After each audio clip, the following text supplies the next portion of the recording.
All right, so let's start with the big story that we are tracking on WION at this hour.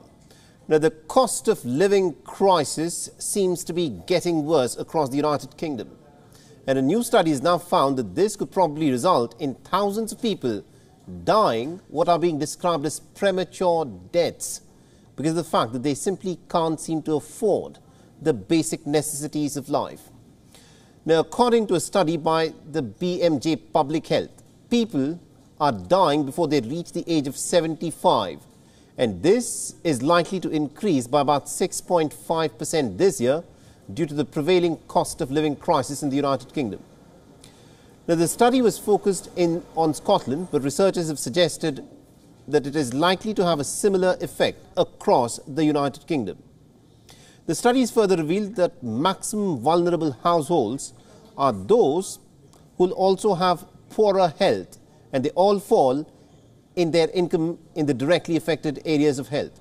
Now, in each of these scenarios modeled by the researchers, households in the most deprived areas will be the hardest hit. The study goes on to claim that the premature deaths are predicted to rise at a 4 times faster rate, especially in the vulnerable households than in the wealthier ones. All right, now to give us more perspective on this, we're being joined in by our correspondent Stuart Smith, who's joining us live from London. Stuart, good afternoon to you. This is a very concerning report that has emerged, which states that the cost of living crisis in the United Kingdom is going to be so bad that it could actually result in thousands of people dying premature deaths.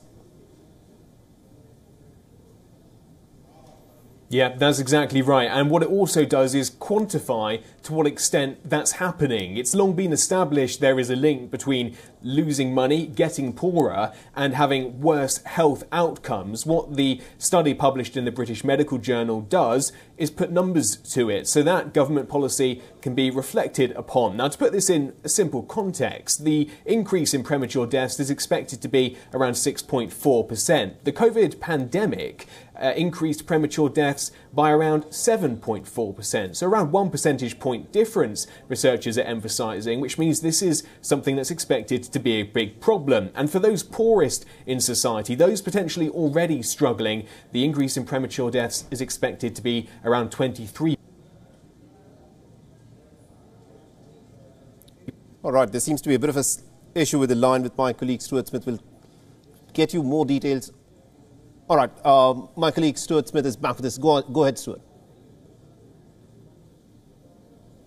Yeah, and so what these researchers were trying to do was pinpoint where exactly government help would make a difference. Now, the government in the UK has responded to the cost of living crisis. They're doing 2 major things, and the researchers wanted to work out if that's going to make a difference. They're helping people with energy bills, really expensive in the UK, especially over winter, people dying because it's too cold. So the government is giving money to the poorest people to help them pay those bills. The other thing the government doing is providing support to the poorest in society with food. The researchers found that, yes, that will make a difference. It will bring down the number of premature deaths taking place. But with the energy help, with the food help, that will still not be enough to remove all of the extra deaths in total. And so what these researchers are saying is that, yes, it's good that there is government support, but, quote, the most deprived households will experience 4 times the number of extra deaths than the wealthiest households, and government policy alone as it stands is not enough to make a difference to those people. Absolutely, indeed. And just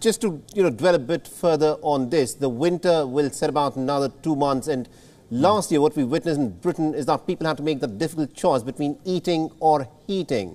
So this time around, is the government prepared to, in fact, address the concerns of those people who would have to make these very difficult choices? Yeah, the energy price guarantee, as it's called, is one of the things the researchers looked at, and that's a scheme that allows the most deprived in society to have cheaper energy costs. But that doesn't mean free energy costs by any means, it's cheaper. And so that means there will still be people, either those that aren't entitled to this help or those that are entitled to it but are still struggling to pay the extra, that will have trouble. Now, we're in a bit of a different situation this year, most likely compared to last year, going into winter with the oil and gas prices being lower than they were. The conditions which created those extreme prices over 2022 going into 2023 are not the same due to the war in Ukraine, but they are still expected to be higher, with inflation higher as well. And so the government is being pressed on what to do. At the moment, it's content with that scheme and also other forms of support. But what this study indicates is that even with that support, people are still going to die. And bear in mind, of course, the government is going to try very hard to make that not be the headline, because there's most likely going to be a general election next year when the Conservative Party will want people to vote for them again. Absolutely indeed, Suraj. Thank you very much indeed for joining us from London and getting us those details. WION is now available in your country. Download the app now and get all the news on the move.